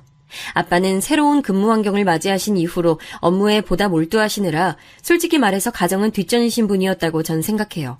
제가 고등학교를 졸업하고 나서 아빠를 오랜만에 뵀는데 그때 아빠가 새로 가정을 꾸리셨다는 걸 알고 조금 충격받았어요. 전혀 예상 못했거든요. 성인이 된 저를 보며 아빠는 미안하고 가슴 뭉클한 점이 많다고 하셨고 금전적으로 힘들거나 어려운 일이 있으면 언제든 연락하라고 해주셨어요. 알고 보니 아빠는 업무 처리 능력은 물론 그 바닥에서 인맥을 많이 만드신 후였고 아예 당신의 사업을 시작해볼까 구상하시던 중이었지요. 저나 엄마가 없어도 너무 잘 살아오신, 아니 저희 모녀가 없어서 더 잘 살게 되신 건가 싶은 아빠를 보며 저는 묘한 거리감을 느꼈고 잦은 연락을 이어가는 사이는 못 됐습니다. 제가 다시 연락을 드린 게 제 결혼 소식을 전해드리기 위함이었으니 연락을 안 하고 지냈던 공백이 또 꽤나 길었죠. 저는 성인이 된 이후 시시껄렁했던 몇 번의 연애를 하다가 마침내 운명과도 같은 결혼 상대를 만나게 됐어요. 남편은 어렸을 때 미국에서 5년 살다가 와서 그런지 개인주의가 유독 강한 사람이었고 남의 시선이나 평가에 신경을 많이 쓰고 오지랖을 부리는 우리나라 특유의 정서와는 아주 상반되는 성격을 가지고 있었어요. 그런데 자기 영역 안에 들어온 사람에게는 무척 다정하고 온 신경을 다 기울여주는 그 상반된 모습에 제가 반해서 먼저 고백을 해버렸어요. 맹세코 제 인생에서 남자에게 호감을 먼저 표현해본 건 남편이 처음이었답니다. 남편은 자기하고 사귀면 제가 외로움을 느낄지도 모른다고 그랬지만 저는 그 반대였어요. 각자의 사생활을 철저히 존중해주면서 건드리지 않는 남편의 방침이 아주 마음에 들었거든요. 이런 스타일의 남자는 또 없을 것 같아서 저는 진지한 감정으로 남편을 대했고 저희는 결국 결혼까지 골인했어요. 그런데 바로 이 결혼에서부터 흐름이 확 달라지고 말았죠. 우리나라 사회는 웬만한 경우라면 무조건 결혼이란 집안과 집안의 결합이 될 수밖에 없다는 것을 제가 날이 갈수록 처절하게 실감했습니다. 저희 집은 부모님이 이혼하셨고 남동생이 일찍 떠났고 그러니 저와 엄마뿐이어서 소개가 단출했는데요. 남편의 집, 즉 저의 시댁은 시부모님, 아주버님, 남편, 시누이 이렇게 5식구가 구성원이었어요. 특이한 점이라면 남편의 형인 아주버님께서 결혼은 안 하고 여자친구분과 5년 넘게 당시 동거 중이셨다는 거였죠. 뭐? 같이 산 기간이 훌쩍 5년이 넘어가는데 아직 결혼 계획은 없으시다고? 어쩜 그럴 수가 있어? 오빠처럼 옛날에 미국 살다가 오신 분도 아닌데 그렇게 개방적이셔? 아버님, 어머님 두 분도 그런 걸 그냥 두고 보신다는 말이야? 개방적이기보다는 우리 집이 원래 각자 사정과 상황에 터치를 최대한 안 하잔주의야. 형이 나이가 있음에도 동거까지 하면서 결혼 생각은 없다고 하는 거에 부모님도 사실 속으로 포기를 하셨고 무엇보다 형이 집에서 식구끼리 부대껴 사는 걸 싫어해서 밖에서 동거하며 사는 것 같아. 거기까지 듣고는 아주버님 그분도 참 개인주의 성향이 강하시구나 싶어서 그러려니 했어요. 그런데 나중에 알고 보니까 아주버님께서는 당신의 모친과 여동생 이 두 사람하고 성향이 너무 맞지 않아서 본가를 탈출하기 위해 동거 생활을 시작하신 거였더라고요. 혼자 자취를 하면 당신의 모친이 어느 때고 들이닥칠 게 뻔하니까 마음 맞는 여자친구와 동거하는 길을 선택하신 거였죠. 제가 시댁에서 한 가지 특징을 발견했는데 남자는 남자끼리 닮았고 여자는 여자끼리 닮았다는 사실이었어요. 시아버지께서는 정치와 부동산 얘기가 아니면 말씀을 잘 안 하시는 편이었고 굉장히 담백한 분이시더라고요. 무뚝뚝한 것과는 살짝 결이 다른 무미건조함이라고나 할까요? 산은 산이고 물은 물이로다 하시면서 매사 일희일비 안 하시고 멀리서 관망하시는 분이었지요. 아주버님은 솔직히 그 당시에는 어떤 분인지 감이 잘 안 잡혔는데 복잡한 거 시끄러운 거 딱 질색하시고 맺고 끊음이 확실하신 분인 듯 했죠. 남편까지 포함해서 세 사람은 대체로 느낌이 비슷했어요. 하지만 시어머니 그리고 시누이 이렇게 두 사람이 한 세트였고 완전히 장르가 다르더라고요. 가족 구성원의 한 가지 단면만 봤다가 크게 착각해서 큰 코 다친 사람이 바로 저였네요. 설마하니 저는 시누이가 집안의 골칫덩이일 줄은 상상도 못했고 나아가서 저의 골칫덩이가 될 줄은 더욱더 몰랐습니다. 먼저 시어머니께서 어떤 스타일인지 설명을 드려보자면 이랬어요. 아이고 우리 귀한 둘째 아드님 머리 좋아 인물 좋아 직장도 번듯하고 어디 하나 빠지는 데가 없는데 어째 자기 엄마한텐 무심한지 모르겠네. 시간 날 때면 엄마 어디 가고 싶은 데 있으세요? 이렇게 한 번씩 물어보기라도 할 법한데 도통 그러질 않으니 이거 뭐 내 속만 타들어가고 나만 외로운 거지 뭐. 이걸 어디다가 내가 하소연하겠어. 부끄러워서 말도 못해. 아, 엄마, 왜 또 그러시는 거예요? 제가 저번에 엄마 다녀오시라고 원하시던 풀빌라도 예약해드렸고, 또 가고 싶으신 데 있으신지 여쭤보기도 했잖아요. 그때는 별 말씀도 없으셨으면서 지금 이러시면 저만 난처해져요. 너는 너 난처해지는 것만 생각하고 나 속상한 건 생각도 안 하니? 결혼 같은 중대사도 혼자 생각하고 혼자 결정해서 날 따돌리더니 이렇게 매사에 나를 배척하는구나. 이 엄마는 속이 문드러져서 살 수가 없어요. 시어머니께서 그러시자 남편은 진절머리가 난다는 듯 인상을 쓰며 고개만 절레절레 저었어요. 보다시피 모자 관계가 소통이 원활하진 않았는데요. 남편이 정적인 면이 강하기도 하지만 시어머니께서 너무 유별나게 매사에 과장을 하시는 면이 심해서 그런 것 같았어요. 유전이 환경을 이긴다고 하던데 딱 그 모양새가 제 시댁이었죠. 시어머니께서는 손바닥 뒤집듯 감정의 변화가 빠르신 분이었고 감성적이셨으며 정에 호소하고 관심받는 걸 좋아하시는 분이었는데요. 남편은 실리를 쫓는 유형이었고 이성적인 판단에 따르는 사람이었으니 자꾸만 자기 모친하고 조합이 맞질 않았던 거였죠. 그래서 시어머니 앞에서는 남편이 제채로 한숨만 푹푹 쉬는 것으로 대항할 뿐 꼼짝을 못하는 편이었답니다. 자꾸 아들을 불효자로 포장해서 말씀하시는 시어머니셨으니 거기다 대고 뭐라고 대꾸를 할 수 있었겠나요? 시어머니께서는 처음에 저를 썩 마음에 들어 하셨어요.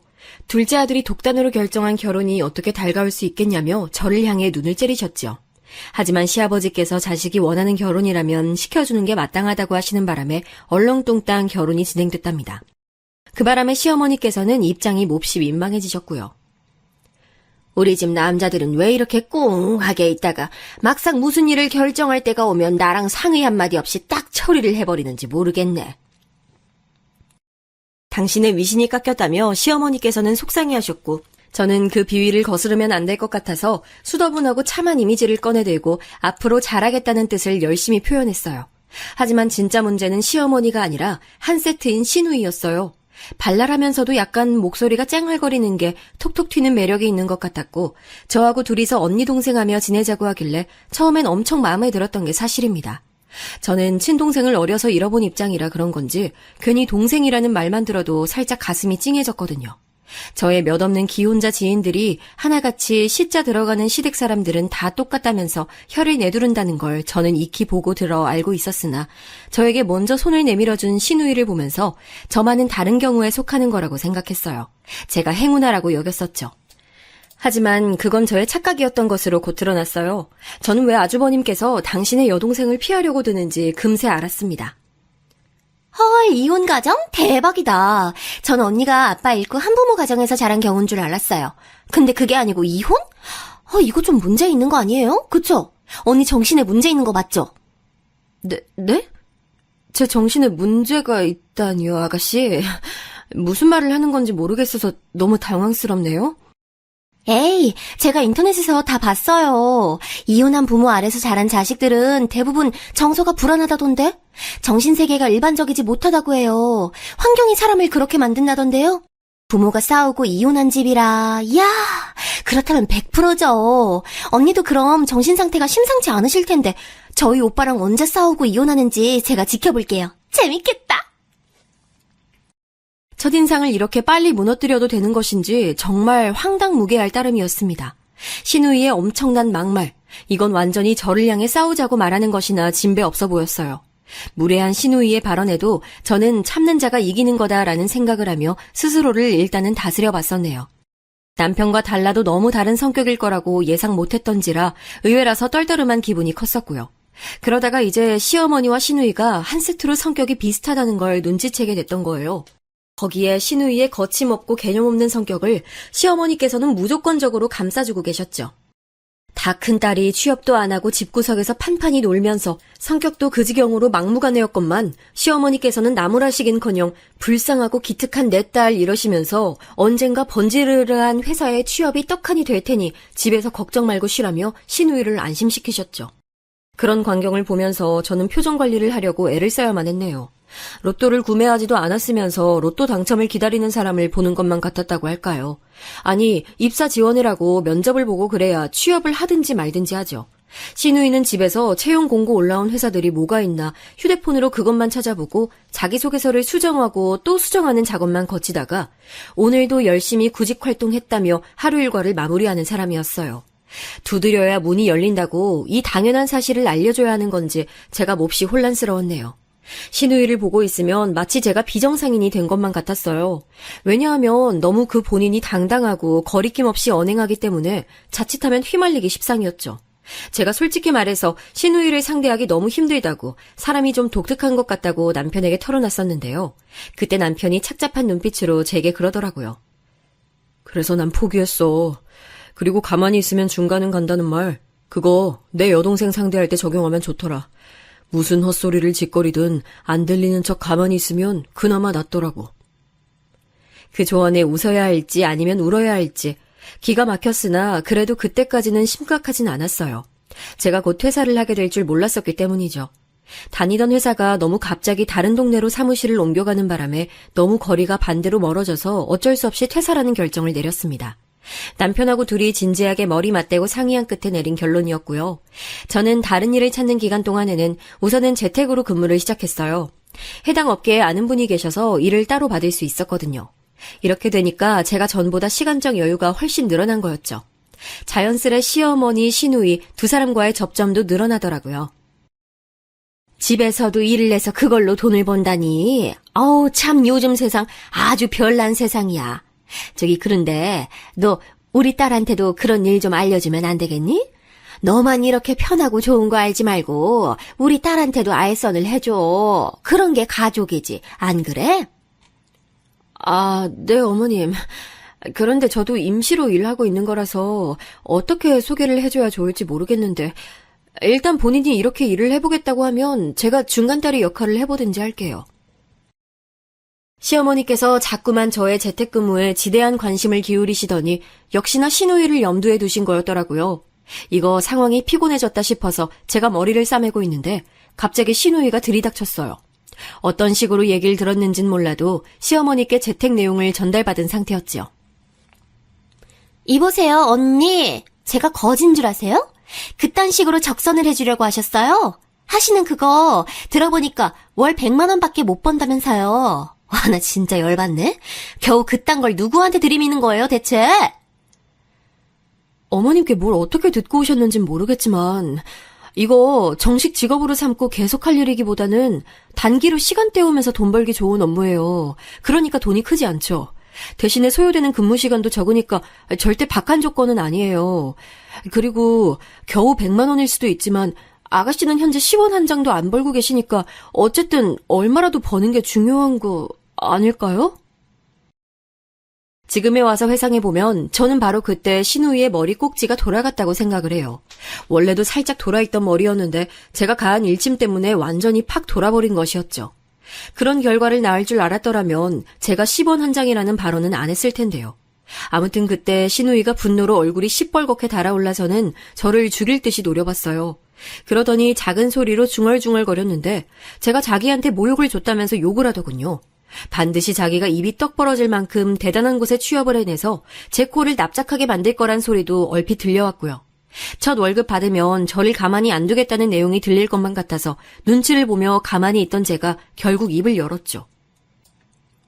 저 아까부터 뭐라고 중얼대는 거예요? 뭔가 단단히 오해를 한 모양인데 기분 푸세요. 저는 나쁜 의도가 전혀 없었어요. 없었다고? 저기요, 언니. 앞으로 시집살이 죽도록 당하고 싶지 않으면 알아서 빠릿빠릿하게 행동하시는 편이 좋을 거예요. 제가 지금 작정을 한 참이거든요. 뭔가 잘못됐구나 싶어서 제가 강력한 불길함을 감지했죠. 눈을 세게 부라리며 퇴장했던 신우이는 그날 이후로 갑자기 자격증 공부에 매진했어요. 대학 졸업하고 별다른 경력 하나 없이 놀아온 자기라면 자격증 정도는 따줘야 서류 전형에서 탈락하지 않을 것이라는 걸 신우이가 알긴 알았나 보더라고요. 저도 허구한 날 집에서 놀고 있는 신우이의 존재가 부담스럽기도 하고 한창 일할 나이에 그 젊음이 아깝기도 해서 얼른 취업이 되기만을 기도해주는 입장이었네요. 자꾸 집에만 들어앉아 있으니까 사회성도 저렇게 떨어진 거 아닐까 싶기도 했고요. 남편이 그러는데 대학 재학 시절 당시만 해도 신우이의 성격이 그렇게까지 파탄난 건 아니었다고 했거든요. 만년 취업 준비생으로 지내다 보니까 성격이 더욱 괴팍해진 게 아닐까 하는 저의 짐작이었습니다. 그리고 무엇보다요, 신우이가 각종 어처구니 없는 소리를 내도 그것에 열렬히 반응해주고 호응해주는 시어머니께서 당신의 딸이 자립하는 것을 막고 계신 듯 했네요. 무조건 오냐오냐 해주시니까 신우이가 위기의식 하나 없이 지내온 게 분명했어요. 심지어 신우이가 대놓고 제 욕을 하며 흉을 보아도 시어머니께서는 어이쿠 내가 기센 며느리를 잘못 들인 바람에 우리 딸이 가여워졌네 이렇게 맞장구를 쳐주셨어요. 무튼 종합해보자면 신우이가 취업하는 것에 저도 쌍수 들고 환영이었다는 거죠. 제발 자격증 시험에 합격하길 바라는 마음으로 응원을 해줬고 시댁에 가서도 자격증 공부하는 신우이의 눈치를 보면서 조용히 있었는데요. 와, 무슨 수능 준비하는 것보다 더 유난을 떨더군요. 누가 보면 진짜 수험생인 줄 알았을 거예요. 아, 언니! 지금 왜 맨발로 저희 집 거실 돌아다니고 있으신 거예요? 발바닥이 장판에 붙었다 떨어지는 소리 다 들리잖아요! 저 방에서 뻔히 공부하고 있는데 지금 사람 집중력 다 흩어놓으시고 이게 뭐하는 짓이세요? 당장 양말 신으세요. 아, 양말부터 신으시라고요! 아, 열받아서 화병 날 것 같아! 아, 거기까지 제 발소리가 들렸어요? 미안해요. 방해할 의도는 결코 없었는데 설마 이 작은 발소리가 방까지 울릴 줄은 정말 몰랐어요. 조심스럽게 걷고 양말도 바로 신을게요. 저 근데 혹시 소음이 계속 신경 쓰이면 그냥 방문 닫고 공부하는 게 어때요? 자꾸 방문 활짝 열어놓으니까 바깥 소리에 신경 자꾸만 쓰게 되는 거 아닐까요? 왜요? 내가 방문 닫아놓으면 그때부터 뭐 맛있는 거라도 몰래 만들어 먹으시라고요? 저 빼놓고 뭘 하실 생각인데 저보고 방문을 닫으라고 하시는 거죠? 언니가 뭔데 제 방문에 참견을 하세요? 득달같이 따져들면서 목에 핏대까지 세우는 신우이를 보며 저는 어이가 없어서 말문이 막혔고 약간 움츠러들기도 했네요. 신우이, 이 정도라면 분노 조절이 어려운 사람 같았어요. 누가 봐도 신우이는 성격에 문제가 많은 사람이었는데 시어머니께서는 인정을 안 하셨죠. 항상 제게 사과해야 하는 쪽은 제 쪽이라고 말씀을 하셨고요. 작은 일이든 큰 일이든 가리지 않고 하여간 제가 신우이랑 무슨 일만 있어도 시어머니께서는 제게 신우이한테 사과하라고 하셨어요. 전 영문도 모르고 어리둥절한 채로 신우이에게 미안하다고 말을 한 적도 있었네요. 모녀가 쌍으로 세트인데 제가 어떻게 개기겠어요. 되는 대로 비위 맞춰주는 게 상책이었죠. 똥은 무서워서가 아니라 더러워서 피하는 법이라는 걸 제가 머릿속에 열심히 새겼답니다. 하지만 얼마 지나지 않아 제가 울컥해서 신우이랑 말다툼 벌이는 건수가 생기고 말았어요.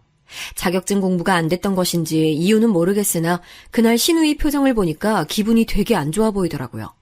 날이 갈수록 저를 만만하게 대하며 자기는 여왕이고 저는 하인이라는 식으로 행동을 하는 신우이였기에 저는 속으로 대충 대꾸나 해주고 비위나 맞춰주면 되겠다는 모범 답안을 그려내고 있었죠. 이미 살짝 이골이 난 상태였거든요. 그런데 신우이가 유튜브에서 재혼을 앞둔 커플이 나온 주말 드라마 영상을 보다 말고 저를 향해서 이러는 거예요. 언니, 저는요, 나이 먹고 결혼은 안 하고 동거만 계속하고 있는 저희 큰오빠가 제정신이 아니라고 생각해왔거든요. 근데 언니 집안에서 그런 기운이 풍겨지는 것 같아요. 정식 재혼은 안 하시고 상대를 만났다 말았다, 살림을 합쳤다가 말았다가 진짜 제정신 박힌 걸로는 안 보여요. 그 순간 제가 어안이 벙벙해져서 잠시 귀를 의심했어요. 예전에 이혼을 겪으신 이후 저희 엄마는 정식으로 재혼은 안 하셨으나 좋은 감정으로 만나시는 분은 계셨어요. 제 결혼식에도 오셨기 때문에 당연히 신우이도 그분의 존재를 알고 있었고요. 근데 이걸 가지고 제 친정을 흉본다고요? 엄청 무례한 짓이었죠. 아가씨, 지금 말이 좀 심하네요.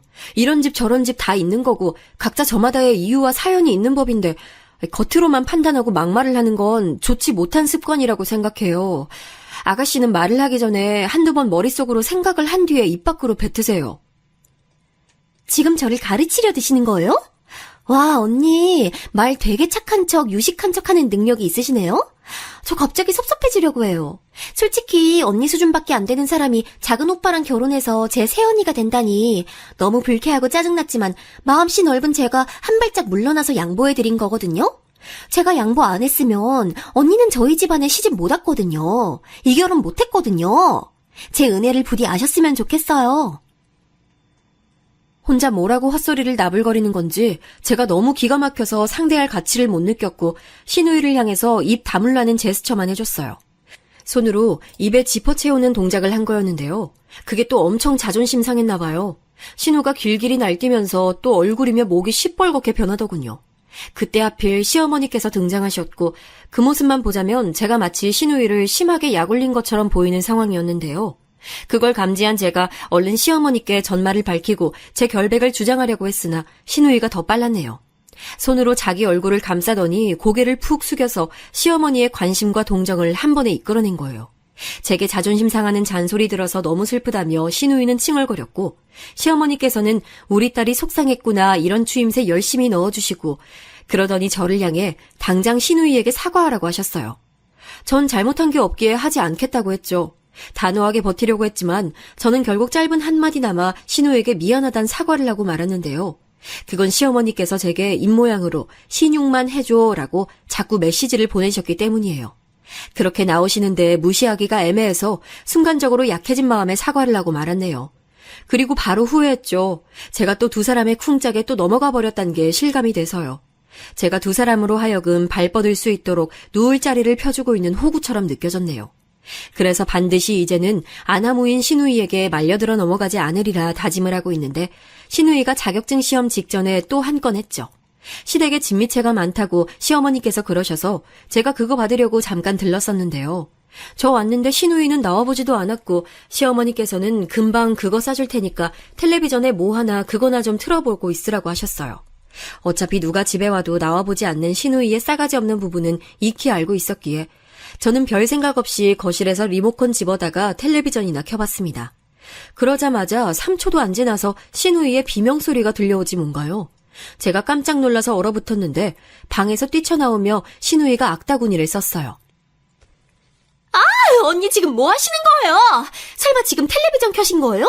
저 자격증 시험 꼴랑 이틀 앞두고 너무 예민하고 민감한 상태인데 제 심기를 어지럽히고 싶어서 환장하신 건가요? 네? 저 자격증 시험 확 떨어지라고 아예 고사를 지내시지 그러세요. 네? 아니, 볼륨이 큰 것도 아닌데 켜자마자 그 방까지 들렸어요? 아, 맞다. 아가씨 방문 안 닫고 공부하시죠? 미안해요. 어머님이 텔레비전 켜보라 그러셔서 생각 없이 켜버렸네요. 사람 말소리보다도 작은 게 그 텔레비전 소리였는데 신우이 진짜 별거 가지고 트집을 다 잡더군요. 웃긴 건 제게 지시를 하셨던 장본인 시어머니께서는 시침 뚝 떼고 그러신 적 없다는 듯이 나오셨어요.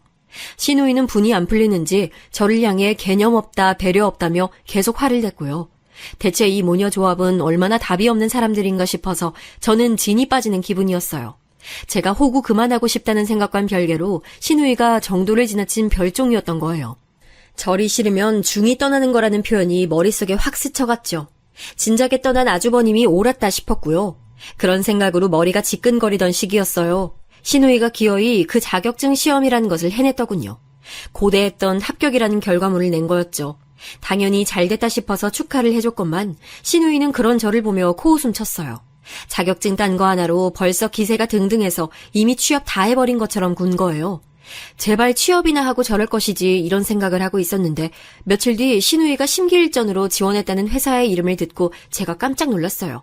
어디서 기시감이 드는 이름이었거든요. 혹시나 해서 확인해봤더니 역시나 제가 예상한 그곳이 맞더군요. 와, 이런 우연의 일치가 다 있나. 저 얄미운 신우이가 작정하고 기대하면서 목표 1순위로 두고 입사 지원하는 회사가 바로 거기라니. 이걸 말해야 돼, 말아야 돼? 그런 내적 갈등을 겪으며 저는 이걸 남편에게 털어놨는데요. 누가 무심함의 제왕 아니라고 할까봐 저 하고 싶은 대로 알아서 하라고 하더군요. 일단 자기는 시댁 식구들에게 이것에 대해 여태까지 입번끝 안 했으니 먼저 발설할 생각 추호도 없다고 했어요. 역시나 남편다운 반응에 저도 그냥 에이 될 대로 되든지 말든지 싶어졌어요. 하지만 상황이란 것이 좀처럼 저를 방관자로 두지 않더군요. 우선 신우이가 서류 전형에 통과를 했어요. 사흘 밤낮을 눈물로 자기소개서를 쓴 보람이 있다면서 신우이는 열광의 도가니였고 매사에 허허 웃고 마시는 시아버지께서도 크게 기뻐하셨네요. 시어머니께서는 이미 눈물을 찍어내고 계셨고요. 누가 보면 최종 합격해서 입사를 앞둔 상황인 줄로만 알 것 같아서 저는 그냥 떨떠름하게 축하의 박수나 치고 있었죠. 그러자 신우이가 저를 향해 입술을 삐죽거리며 이런 말을 슬쩍 건네왔어요. 언니, 솔직히 저 이대로 마지막까지 통과해서 최종 합격 받을까봐 걱정되시죠? 네? 걱정을 할 리가 없잖아요. 아가씨한테 경사 생기면 당연히 좋은 일인데요. 왜 제가 그런 걸 바라지 않을 거라고 보는 거예요? 그야, 제가 하나부터 10까지 다 우월하게 잘났는데 단지 일자리를 빨리 안 구하고 있다는 것만 유일한 흠이었잖아요. 그런데 이제 좋은 회사까지 떡하니 들어가 버리면 언니는 제가 부러워서 미쳐버리시겠죠? 언니는 그런데 들어가고 싶어도 못 들어가고 시시한 재택근무나 하면서 손가락 쪽쪽 빠는 게 전부니까요. 신우이가 막 신이 나서 이죽거리는데 불쾌하고 기분 나쁘진 않았고 그냥 우습고 웃겼던 것 같아요. 뭐 이런 특이한 성격을 가진 애가 다 있나 싶은 생각만 들고 과연 어디 최종까지 정말로 합격할 수 있을까 궁금한 마음도 살짝 있었던 것 같고요. 그래서 저는 신우이를 향해 피식 웃어준 게 다였어요. 그러자 신우이는 또 그놈의 자존심이 상한 건지 표정이 확 안 좋아졌었고요. 며칠 더 흘렀을 때 그날이 오고 말았어요. 바로 신우이가 오매불망 입사를 희망하는 그 회사에 면접을 보러 가는 날이었죠. 오전 10시 30분 면접이었고 최소한 10분 전에는 도착을 해야 하기 때문에 집에서 언제 출발해서 몇 시 지하철을 타야 한다는 것까지 제가 귀가 따갑도록 들었네요. 이걸 제가 들어야만 했던 이유는 시어머니께서 동창분들과 함께 여행을 가신 참이었기 때문이에요. 땡처리 여행이라 급하게 떠나신 거였고 가격을 보자니 도저히 안 가실 수가 없는 그런 거였죠. 냉동실에 곰탕 얼려놓은 거 해동해서 끓여다가 우리 딸 아침에 네가 밥 좀 챙겨주라. 알았지?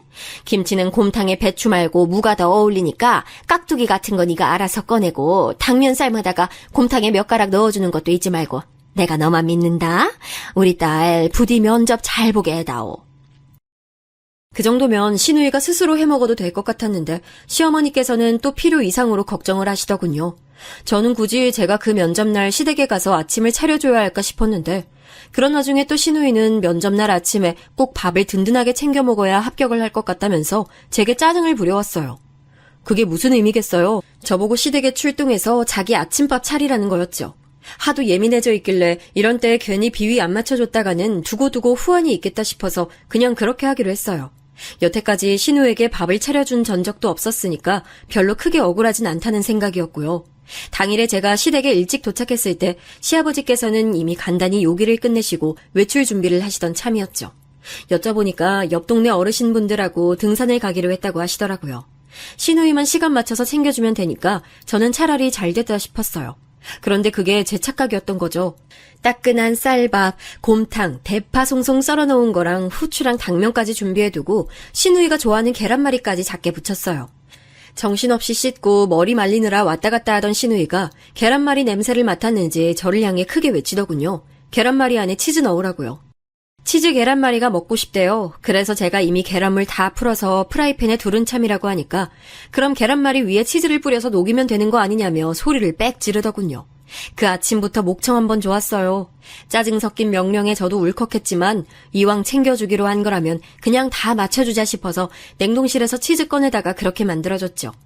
정장 자켓만 마저 걸치면 되는 차림으로 단장을 끝낸 신우이가 식탁에 왔을 때 이미 저는 아침밥상을 다 차려놓은 상태였습니다. 맛있는 한 상을 정성스레 차려놨건만 신우이는 대체 뭔 생각이 든 건지 수저를 들자마자 코웃음을 흥 치더니 밥을 먹는 거예요. 진심이 아니더라도 말이 담아 잘 먹겠다거나 고맙다거나 그런 말을 할 수는 있는 거잖아요. 근데 그것도 안 하고서는 새침하게 밥을 먹는 모습을 보면서 제가 새삼 기가 막혔네요. 어디서 이런 글러먹은 인성을 지녔는지 시아버지께서 같이 계셨다면 신용이나마 저에게 감사 인사를 하고 먹었을 텐데 저절로 나오는 한숨을 삼키며 저도 밥 한 술을 뜨려고 밥봉기 챙겨서 밥솥 앞에 섰을 때였어요. 뭐예요? 언니 설마 지금 밥 푸시려고 하는 거예요? 그럼 저랑 같이 아침밥 드시겠다는 의미예요? 네? 그럴 생각이었는데요. 마주보고 먹는 게 불편한 거면 제가 옆쪽으로 앉을게요. 마주본다는 생각을 제가 못했네요. 대각선으로 앉으면 서로 안 마주보니까 괜찮죠? 아니, 그게 아니라요. 애초에 지금 이 상황에서 저랑 식탁에 같이 앉을 생각을 한 것 자체가 잘못된 거잖아요. 중대한 면접을 앞둔 저만을 오롯이 위하는 시간 아니에요? 그렇게 돼야 마땅한 건데 언니가 왜 끼어들어요? 지금은 저 혼자 누려야 하는 시간이라고요. 언니는 저 다 먹고 나서 제가 집을 나서면 그때 드시면 되는 거예요. 진짜 제가 이런 걸 직접 말씀을 드려야 아시는 거예요? 사람 민망하게 만드는데 도가 트셨네. 면접 보러 가야 하는데 벌써부터 기분 잡쳤어. 짜증나. 신우이가 떽떽거리는 소리를 들으며 저는 그냥 빈 밥 공기를 들고 멍하니 서 있었어요. 완전히 저를 아래로 보고 막말을 쏟아내다니 신우이의 작태에 마치 제가 식모로 전락한 기분이 들어서 느낌이 참 묘하더라고요. 정말 하나부터 열까지 다 마음에 안 들어. 그리고 언니, 여기 파는 왜 넣으신 거예요? 저 이따 중요한 면접 봐야 되는데 입에서 대파 냄새 풀풀 풍기라고 저 일부러 엿먹이시려고 이런 설계 해두신 거예요? 네? 일부러라니요. 파는 곰탕에 같이 넣은 게 아니라 먹고 싶으면 넣어 먹으라고 따로 그릇에다가 놨잖아요. 그게 넣은 거나 다름없죠. 바로 곰탕 그릇 옆에 파가 썰려 있는데 그거 보고 자동으로 국물에다가 넣게 되는 거지. 설마 안 넣는 사람도 있어요? 저를 왜 이렇게 유도하세요? 기분 더러워져서 입맛도 확 떨어지네. 대파 송송 썰어서 옆에 둔 게 그렇게나 잘못인 줄 몰랐네요. 준비를 한 것만으로도 곰탕 안에 넣은 것과 다름이 없이 여겨질 줄은 더더욱 몰랐고요. 그리고 신우이는 반절 이상 식사를 잘하고 있던 와중에 그제서야 파를 먹고 있었다는 스스로를 깨닫고 갑자기 왜 짜증을 낸 건지 정말 이해하기 어려웠어요. 제가 화를 이악 물고 참아내며 그 원흉인 파가 담긴 그릇을 아예 빼버리려고 식탁 위로 손을 뻗을 때였습니다. 신우이가 하필 딱 그때 손으로 머리칼을 넘기려고 했고 그 들린 팔꿈치와 제 손이 충돌했어요. 근데 문제는 신우이가 반대 손으로는 김치를 젓가락으로 집던 참이었다는 거예요. 몸이 들썩이니까 젓가락에 집힌 김치도 크게 흔들렸고 그 결과 김치 국물이 신우이의 블라우스에 튀었어요. 경악에 침묵이 감돈 것도 잠시 갑자기 젓가락을 식탁 위로 던지듯 내려놓은 신우이가 자리에서 벌떡 일어나더니 그대로 제 손을 들어 제 뺨을 후려쳤어요. 야! 이거 어떻게 책임질 거야? 내 옷 이거 오늘 면접 보려고 애지중지한 건데 너 때문에 다 망쳐버렸어! 욱신거리는 뺨을 손으로 천천히 감싸진 제가 피식 웃음을 흘렸습니다. 그러자 지금 웃는 거냐며 신우이가 화를 냈고 저는 더욱 환하게 웃으며 신우이에게 말해줬어요. 내 뺨을 때려? 겨우 김치국물 튀었다고? 겉옷 입으면 보이지도 않을 부분에 그것도 쌍방의 실수 때문에 살짝 튄 거 가지고 반말 찍찍 날리는 것도 그렇고 넌 인성이 글렀다. 넌 탈락이야. 면접 갈 필요도 없어. 뭐? 지가 뭔데 탈락이니 뭐니 떠드는 거야? 어이가 없네. 본인이 뭐라도 되세요. 면접 갈 필요는 내가 정하는 거거든? 아니, 네가 정하는 거 아니야. 너 오늘 면접 가기로 한 그 회사 우리 아빠 거니까. 우리 아빠가 거기 대표야. 너한테 말을 할까 말까 잠깐 고민했었는데 이제 보니까 말 안 하기를 100번 잘했네. 네가 이 사실을 알았다면 이딴 쓰레기 같은 수준의 인성을 잠시나마 연기로 숨겼을 거 아니야. 그럼 우리 아빠는 회사에 쓰레기를 들였을 테지. 넌 절대 안 돼. 우리 아빠 회사에 발 한 짝도 못 들여. 내가 용납 안 해. 그때 제 심정은 참을 만큼 참았으니 이제 다 끝내겠다는 것이었죠. 도저히 믿어지지가 않는지 아니면 믿기 싫은 건지 신우이는 입술을 덜덜 떨어대며 쉽사리 말을 뱉지도 못했고요. 제가 싸늘한 눈빛을 남긴 채 휴대폰을 챙겨서 시댁을 나서려고 하자 그제서야 저에게 빌었어요. 이혼하신 제 부친이 본인 사업한다는 것 정도는 신우이도 얼핏 알고 있었는데 머릿속에서 그게 이 회사와 연결이 완료된 모양이었죠. 항상 시뻘겋게 변한 얼굴만 봤었는데 이때는 창백하게 질렸더라고요. 완전히 사색이 돼 있었어요. 언니, 어쩐지 언니 성이 별로 흔하지 않은데 회사 대표님이랑 성이 똑같아서 이상하다고 생각했고 네, 사실은 제가 어느 정도 짐작을 하고 있었고요.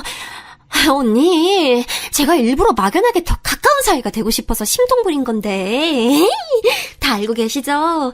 전 언니 처음 봤을 때부터 제 친언니처럼 느껴졌어요. 언니, 저 한 번만 봐주시면 안 될까요? 제가 철이 없어서 말 실수했던 건 정말 죄송해요. 좀 아까 뺨 때린 것도 진짜 실수였어요. 신우이는 잠깐 공황에 빠졌는지 눈동자가 불안하게 흔들렸고 말도 횡설수설하더군요. 정신 차리게 해주려고 제가 빠면 내쳐줬습니다. 신우이는 바닥에 엎어졌고 저는 차갑게 한마디만 남겨줬죠. 미안. 나도 실수였어. 이거 진짜 실수였으니까 너그럽게 봐줄 거지? 후련하게 시댁을 나설 때 신우이의 울부짖는 소리가 들려왔네요. 전혀 불쌍하지도 않았고 아무 생각 안 들었어요. 땡처리 여행에서 황급히 돌아오신 시어머니께서는 전말을 들으시고는 혼란스러워했죠.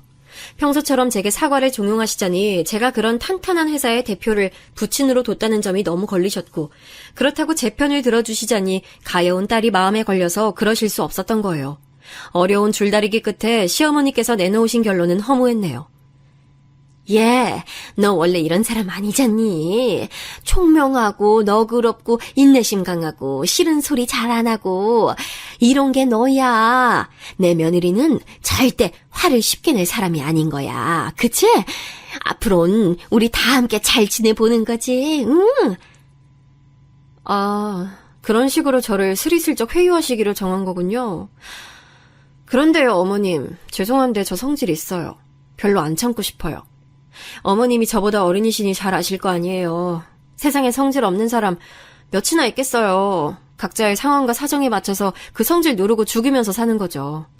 저도 그랬을 뿐이에요. 상대가 너무 지랄 맞고 개념 없고 싸가지도 없어서 제 성질이 결국 살짝 튀어나오게 돼서 저도 슬프네요. 제가 시큰둥한 태도로 말씀드리니까 시어머니께서는 충격을 받으신 눈치였어요.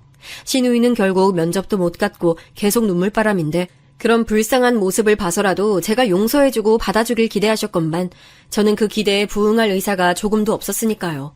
시어머니께서는 저를 향해서 어쩜 그렇게 무정하고 비정하냐며 원망의 말씀을 하셨어요. 부친을 그런 회사 대표로 뒀으면 자기 시누이부터 취업시켜줄 생각을 해야지 되려 취업을 망치려 드냐며 눈물도 떨구셨고요. 저는 굳이 반박해드리지 않았어요. 남편이 드물게도 머리끝까지 화가 나 있었거든요. 저까지 나설 필요가 없었죠. 엄마, 제발 그만 좀 하세요. 진짜 정신 나가셨어요? 비이성적으로 구는 것도 정도껏 하셔야죠. 무조건 싸고 돌아서 자식 인생 망치는 부모, 그게 바로 엄마 모습이에요. 이제 다 지긋지긋하네요. 형이 옳았네요. 저도 떠날 거예요. 괜히 가까이 집 구해서 산 제가 등신이었죠. 앞으로 엄마 인생에서 작은 아들과 며느리 얼굴 볼 일은 없다고 생각하시면 사세요. 그러자 시어머니께서는 거의 발작하시며 차라리 죽는 게 낫겠다고 난리를 치셨으나 시아버지의 단호한 만류 앞에서 사그라드셨고요. 자기 방패막인 시어머니께서 쓰러지신 것에 시누이는 이루 말할 수 없이 초조해졌어요. 그 대단한 자존심을 다 내려놓은 시누이는 재차 저에게 용서를 빌며 눈물로 호소했는데요. 떠난 버스는 안 잡는 게 제 스타일이라서 별로 아무 생각 안 들더라고요. 굳이 다 털어놓을 심사는 아니었으나 아빠와 통화를 하던 도중에 어쩌다 보니 시누이 얘기까지 흘러나가 버렸어요. 제가 말을 잠깐 흘린 것 가지고도 아빠는 예리하게 뭔가 있구나라는 걸 잡아내셨고 추궁을 해대셔서 결국 제가 있었던 일을 다 말씀드리게 된 거예요. 한숨을 가끔 내쉬시며 제 얘기를 다 들으신 아빠는 거두절미하고 저희 부부가 살 집을 새로 마련해 주시겠다 하셨어요. 너 결혼할 때도 내가 지원해준다는 거 자꾸만 부담스럽다며 거절했었지? 그 바람에 내가 너 결혼할 때 내어주려고 했던 자금을 아직 묵히고 있었지 뭐냐? 이자가 너무 센 곳에 묵혀놨더니 남부럽지 않은 주상복합 아파트 한 채는 사줄 정도로 불어났는데 받아줄 거지? 또 거절하면 내가 면이 안 서. 몇 번의 실랑이 끝에 결국 저랑 남편은 아빠의 선물을 받기로 했어요. 이 소식을 듣고 엄마도 오랜만에 아빠와 통화를 하셨고요. 분위기 괜찮았다고 하네요. 두 분이 다시 부부로 돌아갈 순 없어도 영원히 제 부모님인 것은 변하지 않는다는 걸 재차 가슴에 새겼어요. 저희 부부가 원래 살던 곳보다 몇 배로 수준을 올려서 이사 갔고 저희 아빠의 지원이었다는 걸 아신 시어머니께서는 곡소리 내며 우셨고요. 시누이는 말해 뭐하나요? 배 아프고 원통해서 사지러졌어요. 저희 부부는 시아버지만 따로 뵈면서 지내다가 아주버님까지 함께 껴서 즐거운 교류를 이어갔지요. 유별난 사람들이 없으니 너무나 평온하더군요. 여러분은 집안에 어떤 별종을 두셨는지 문득 궁금해지네요. 제 얘기는 여기서 맺을게요. 들어주셔서 고맙습니다.